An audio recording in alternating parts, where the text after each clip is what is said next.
Welcome to the Unitarian Universalist Meetinghouse of Provincetown, where we affirm the inherent worth and dignity of every person and where we support each other on our spiritual search for truth and meaning.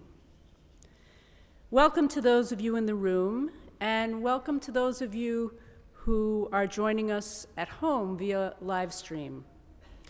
Especially welcome to the families who are here with us today. Yoo-hoo! If you didn't get them as you came in, there are children's activity packets available right outside the sanctuary. My name is Jennifer Shannon, and I am your worship host today.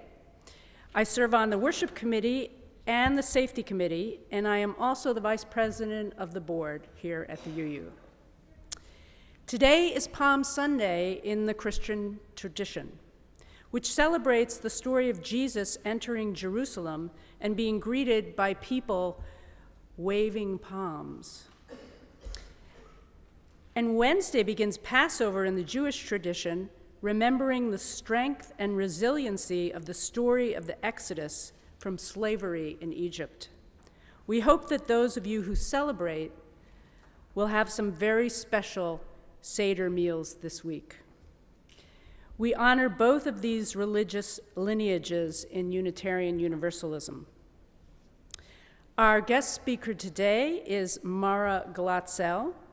Mara is a coach, she's a podcast host, and the author of Needy: How to Advocate for Your Needs and Claim Your Sovereignty. Mara helps humans stop abandoning themselves and start reclaiming their humanity through embracing their needs and honoring their natural energy rhythms. Thank you so much for being with us this morning, Mara. We're so excited to have you. Before we begin our worship service, I just have a few announcements. Next week is Easter, and we hope you can all join us next Sunday at 11 for our family-friendly worship service, followed by an all-ages Easter egg hunt out on our front lawn. And speaking of Easter eggs, thank you to everyone who has donated supplies for our hunt. We are fully stocked now, and if you would like to help the Easter Bunny to fill those eggs, please join us this Thursday at 1 downstairs in Acker Bosworth Hall. Oh, and one last thing that you should know about Easter service. We have a tradition of wearing Easter bonnets. Sometimes these bonnets are homemade, and sometimes they are quite silly. So do get creative this week if you're inspired, and we'd love to keep this Provincetown tradition going. A reminder that on Sunday, April 23rd, we will gather on Zoom at 2 p.m. for a congregational vote on the proposed 8th principle of Unitarian Universalism. This 8th principle expresses a commitment to building a diverse, multicultural, beloved community, and to dismantling racism and other oppressions in ourselves and our institutions. So please join us for that important vote. This morning, we hold on our hearts the families in Nashville, Tennessee, who are mourning their loved ones, and all those, we also are thinking of all those who are affected by gun violence every day. We reaffirm our commitment to gun safety and add our voices to those calling for legislative reform. Not just thoughts and prayers, but meaningful change as well.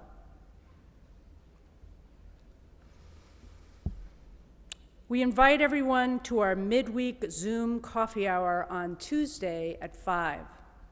Let us know if you need the link.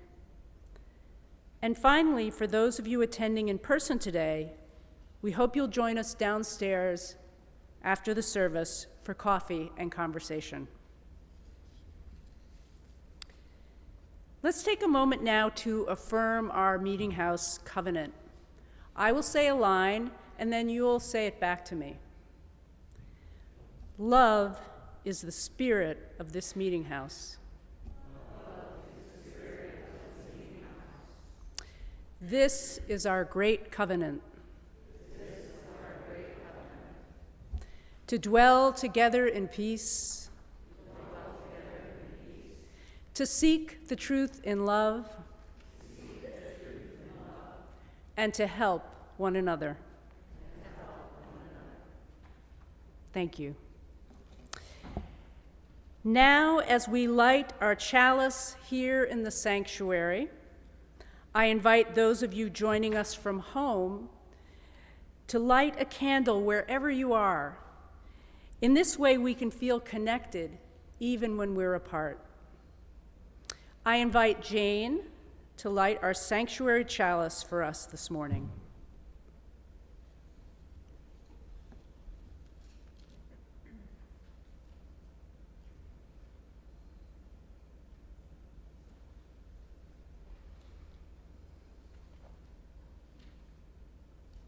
Thank you, Jane. Our chalice lighting words this morning are by Devin Loftus. Hello, I am a mess, and it's wonderful to meet you. It's my birthright to be messy. Did you know that? I tend to forget. You can be messy too, without withering away, without people whispering. And if they do, they are not your people. Without being abandoned or cast aside, and if they are not your people. Without trying to be made clean. Sometimes it feels like you're withering away, or that people are whispering, or that you've been abandoned or cast aside. Sometimes people do try and clean you up for their own comfort. But know this, your mess is what makes you human and needed and bold and achy and alive. And what a wonderful thing it is to be alive in a way that most others run from. While they wipe the floors clean, dust the windows, and take down the cobwebs, you run your finger along the windowsill and walk barefoot in the garden. I am here, it reads, and so are you. At this time, I invite you to join me in singing our opening hymn, number 1008, in the teal hymnal. So there's a hymnal that's teal colored. We're going to hymn number 1008. It's called When Our Heart is in a Holy Place.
Blessed with love and amazing grace when our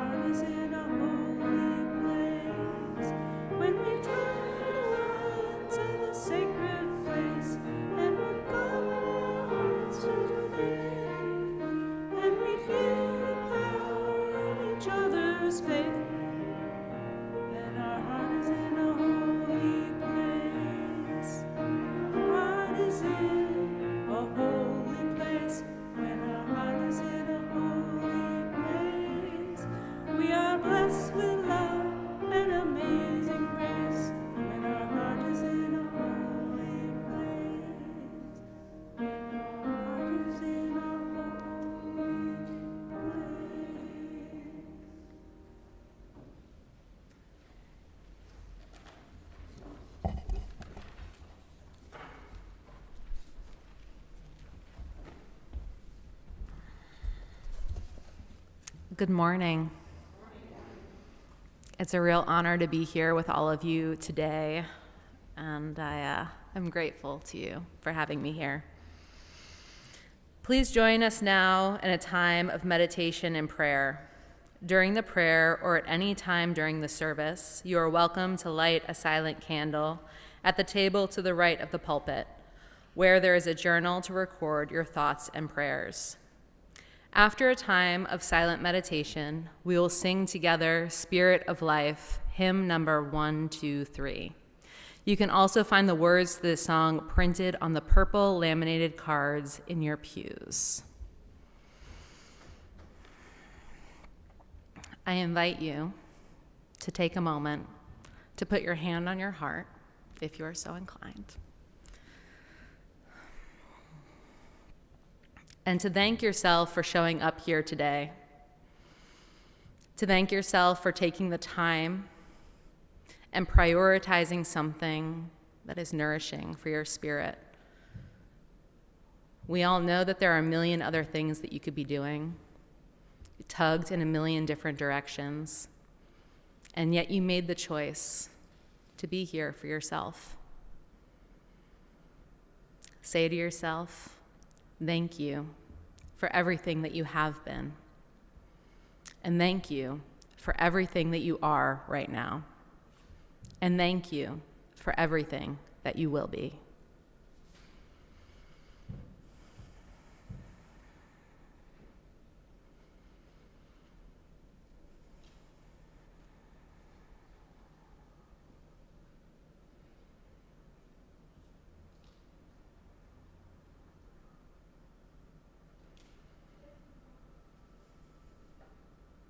Amen.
For today's reading, and because my children are here, I picked one of our favorite stories.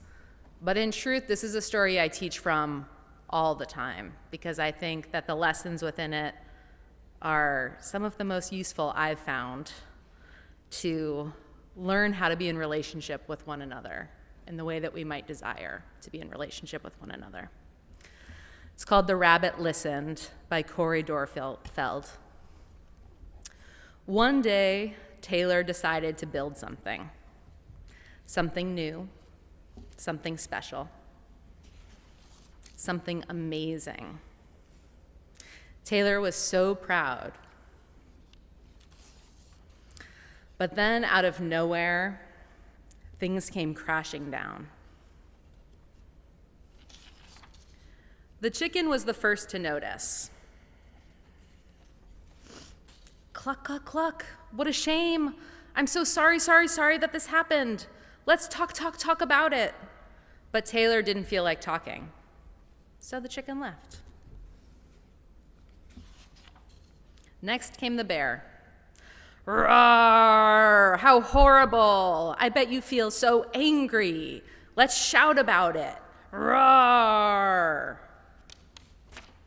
But Taylor didn't feel like shouting, so the bear left.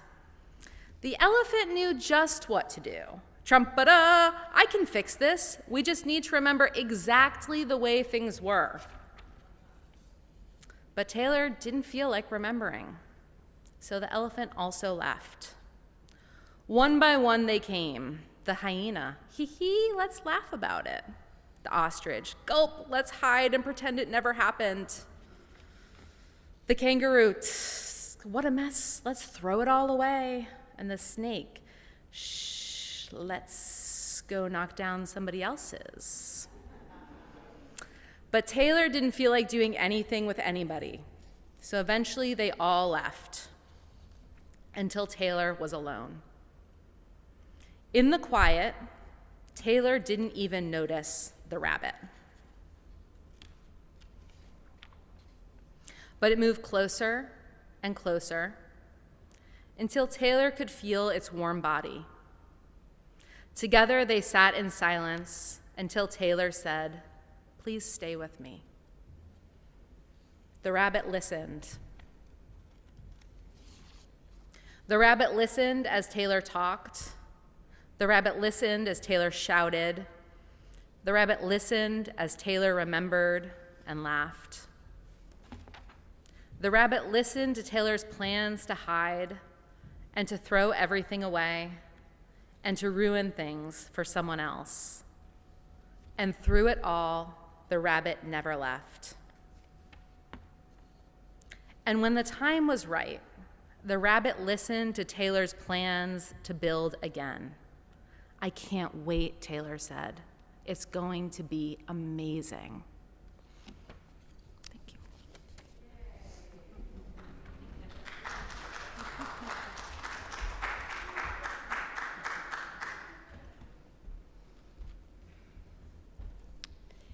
Now is the time when we take a collection for the ongoing support of this Meetinghouse and our shared ministry. As we enjoy a musical reflection by our choir, we welcome your donations here in the sanctuary and online through PayPal or Venmo. You can find that information on our website, uumh.org. I invite 4 volunteer ushers to help with the collection this morning.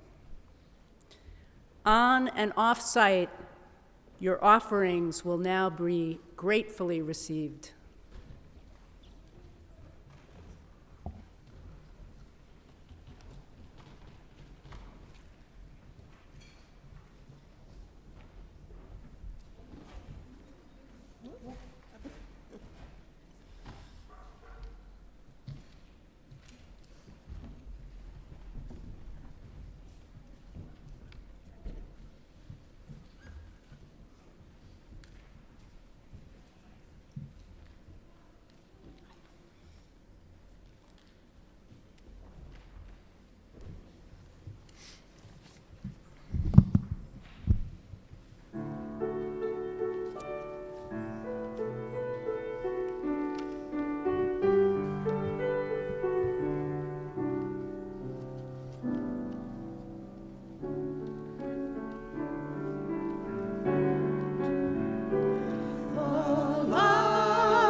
shines in me, let it shine for all the world to see. Let it burn bright every day and night, and be a beacon of hope and love. I shall look up and sing and shed my light on those in need. I'll touch a hurt, I'll right a wrong. My light grows stronger with each passing deed. A kind word to my neighbor, a gentle helping hand, shall be the spark that spreads forth my light through all this land.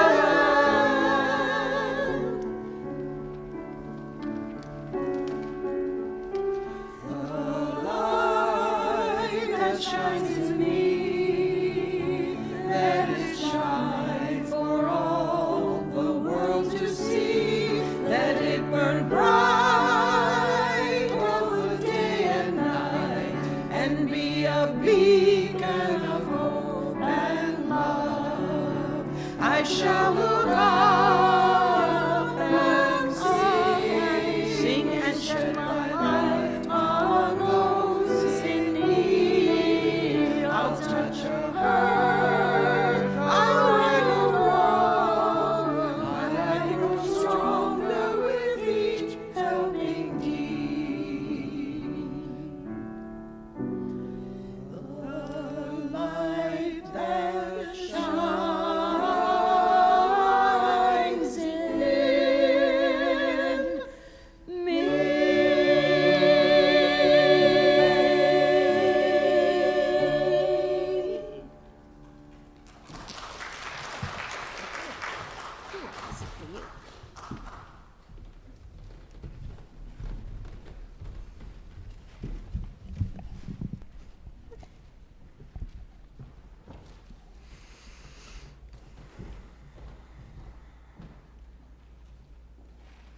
In The Rabbit Listened, we heard the story of little Taylor, proudly building something new, something special, as they placed one block on top of another before it all fell to the floor.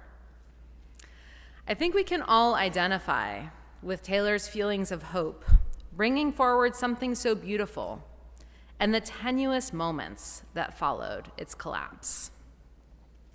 Taylor is then visited by different animals, each believing they know what is best to do, as author Coe Dorfield skillfully uses these characters to describe the internal process of what is required to begin rebuilding after profound disappointment. Self-abandonment arrives in the moments after things come crashing down. When we rush in to process before we are ready, explode in anger to keep from feeling our feelings, put everything back exactly as it was, hide, soothe ourselves by diminishing our ambition, or dash someone else's efforts to take away from our own disappointment or shame. But self-abandonment doesn't only arrive in moments when things come crashing down. With time, it becomes a pattern of disconnection in how we relate to ourselves and to the world around us. It is the way we learn to understand messiness, defeat, failure, and our very humanity as a risk to our belonging. It is the way we learn to fix ourselves in an attempt to protect ourselves from ever failing again. It is the belief that if we can learn to do so, we can keep ourselves safe from the inevitable toppling when everything falls to the floor. When I teach about self-abandonment, I always start with the same example because it's relatable. That feeling of knowing that you need to go to the bathroom, but telling yourself that you have to wait until you finish just one more thing. Answer a few emails, unload the dishwasher, finish folding that basket of clothes. You may not identify with self-abandonment, even though you are routinely dehydrated, believe that muscling through is just what it means to be an adult, or find yourself saving your favorite body oil for a special occasion only to have it inevitably go rancid in your cabinet. These are the subtle moments when we override ourselves, detaching from the needs and experiences of our bodies in order to become more successful, or because we don't believe we are worthy of them until we have earned it. This is the crux of self-abandonment. I am imperfect, therefore I am wrong and must be fixed by doing more.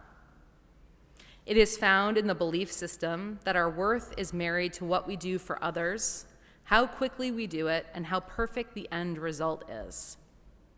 We are well conditioned into this by a world that values and benefits from our bloom and denigrates the many necessary moments that precede it.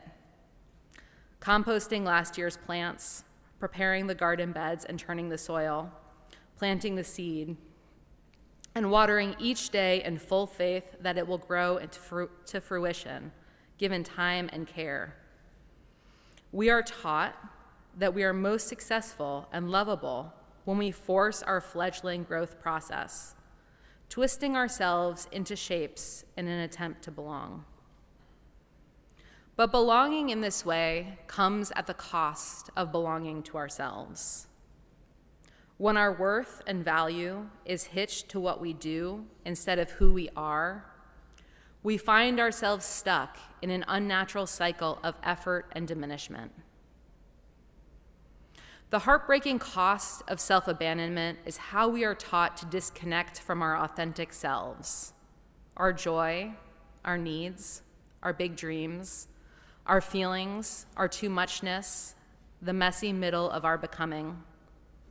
It is how we learn the pattern of pushing past our tender humanity because it is not convenient, and it's also not for everyone. This pattern whispers to us that the best of us is the part that can most easily conform or shapeshift because we incorrectly assume that we can micromanage ourselves to the point of safety. Dr. Gabor Mate said, "Safety is not the absence of threat, it is the presence of connection." How do we connect with ourselves if we have spent a lifetime prioritizing who we were taught we should be instead of who we actually are? How do we begin the work of divesting from the messages that we have embodied about what we have to achieve in order to be seen as successful or worthy? But most importantly, what does reconnection actually look like? In order to partner with ourselves, we must reconcile with the fact that we are human beings and not robots. The presence of our needs is a fact and not a flaw. We have more in common with the natural world around us than we do with any of our devices. We wax and wane with the moon, cycle through our own growth seasons, ebb and flow with the tide by design. And just like the natural world around us, we are perfect in our imperfections. In The Secret Garden, Frances Hodgson Burnett writes, "If you look the right way, you can see that the whole world is a garden." And in this spirit, I often envision partnering with myself as accepting the role and responsibility as the steward of my inner landscape. This inner landscape is a metaphorical secret garden that exists within me, awaiting my attention. It has distinct borders and a gate, a boundary that delineates the outermost edge of my realm of responsibility. On the other side of that border is someone else's land and life to tend to. When you begin reacquainting yourself with your inner landscape, you might experience a sense of overwhelm at the state of things. The lack of healthy borders might be noticeable. Your inner landscape might be littered with refuse and the evidence of others traipsing through your plot of earth without the kindness and care that you ache for. Your inner landscape might be overgrown or rigidly, perfectionistically maintained with little thought to natural growth patterns. You may ache as you settle here, present to the grief of moments when you didn't feel cherished or well tended to. You might even feel abandoned by your own stewardship, or you might feel like you have been constantly under a microscope with someone fastidiously monitoring your every move, looking for ways to improve you. As you enter this space, you must define your realm of responsibility. Walking the perimeter, your feet pad over the earth that is yours to nourish. Your thoughts, feelings, actions, and the consequences of your actions take up residence here. You're responsible for identifying and advocating for your needs, shepherding your desires, and making sure that you are in good working order.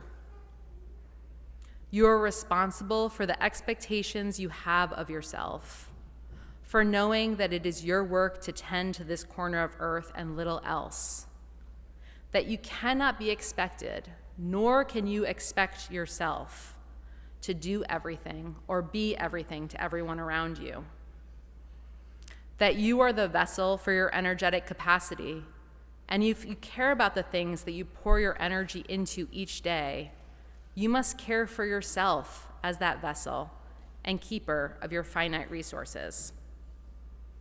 But back to the gate. You are the gatekeeper for your inner landscape.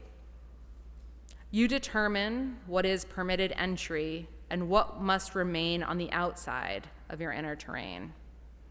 This is your boundary. You determine what you permit to come through this gate because you very rightly know that whatever you allow to come through will, with time, braid itself into your self-image. The words used to describe you become the edges of perceived possibility for your life. And so you must choose what you allow entry wisely and with discretion. This is self-partnership, building your home here and giving yourself full permission to exist and flourish in your own way. These jobs are essential to your thriving. The boundary setting, the gatekeeping, the way you work within yourself, hands deep in the dirt and willing to muck around in your own discomfort. It is your job to determine whether or not what you might be carrying within you belongs to you.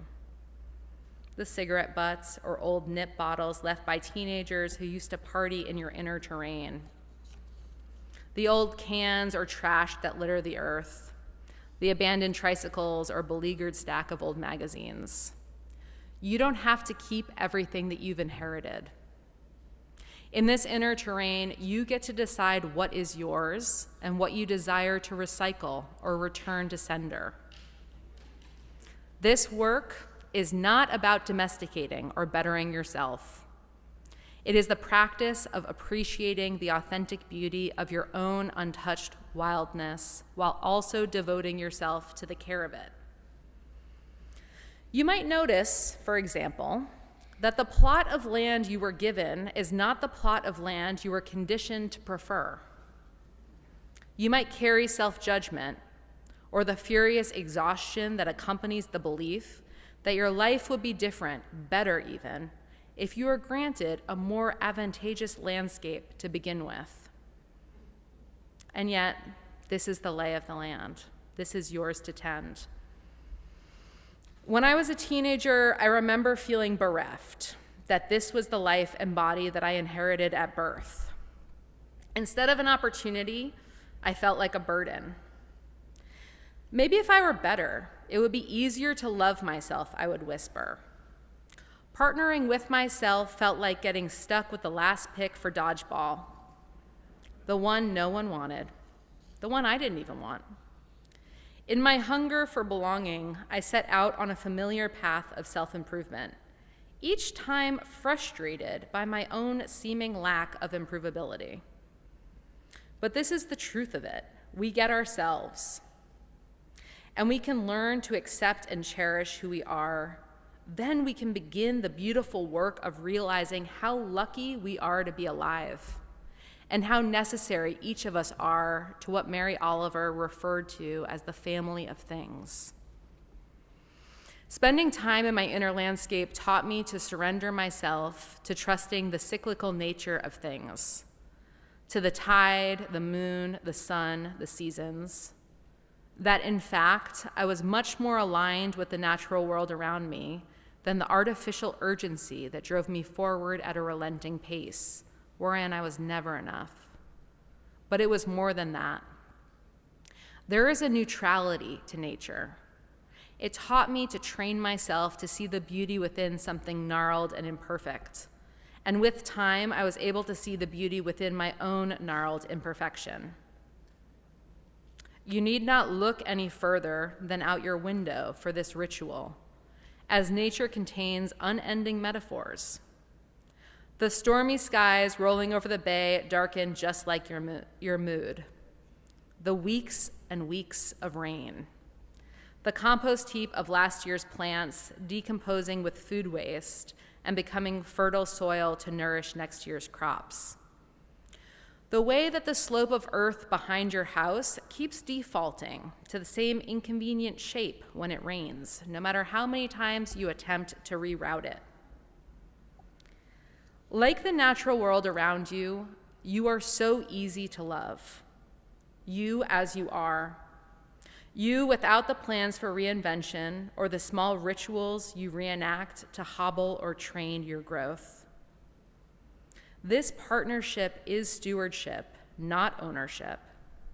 It is a meditation in making peace with your well-handled list of oddities.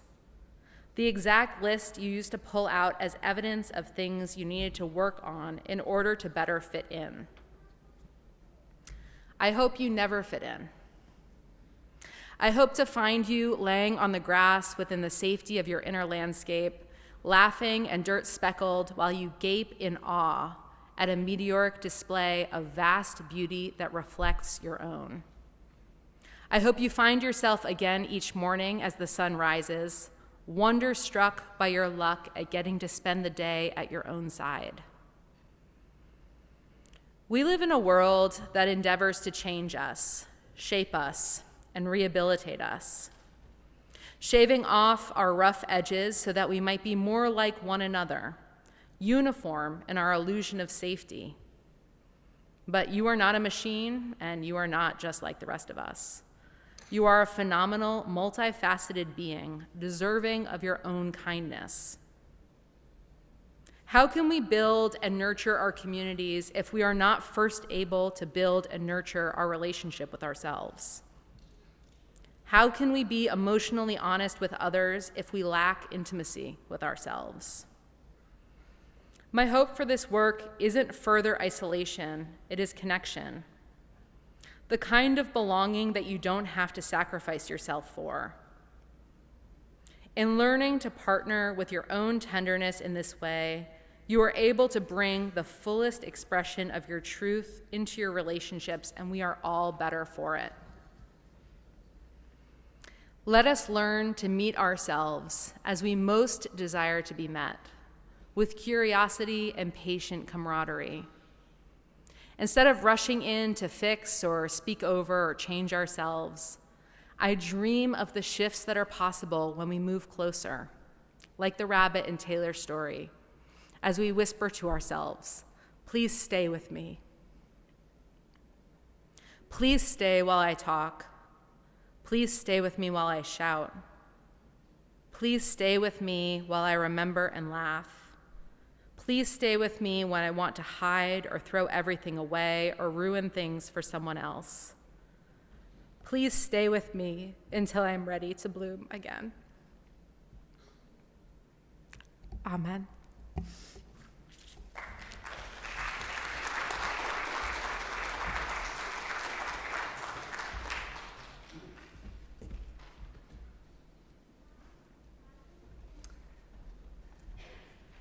Thank you, Mara. That was wonderful. We, here at the Meetinghouse, it has become our practice to pose a question based on the theme of the service each week.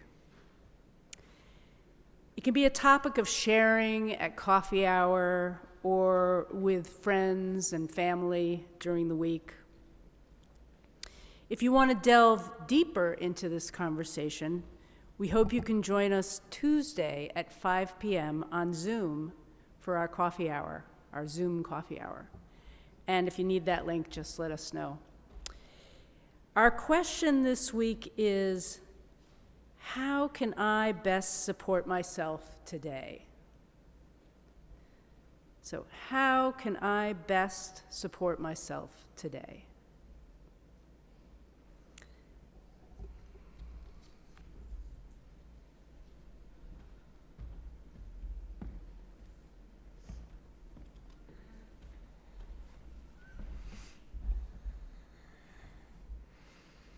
I'm of the personal belief that that question is one that can change everything about our felt experience of our daily lives. And so I hope that you take it with you as a very simple reminder that small things matter. Small actions, small redirections, the small ways that we can sit with and be with ourselves, sit with and be with one another. And that it doesn't take a big plan for reinvention or a 10-step ordeal in order to impact the felt quality of our daily existence, and to let it be that easy. What do I need right now? How can I best support myself today? Thank you so much for having me.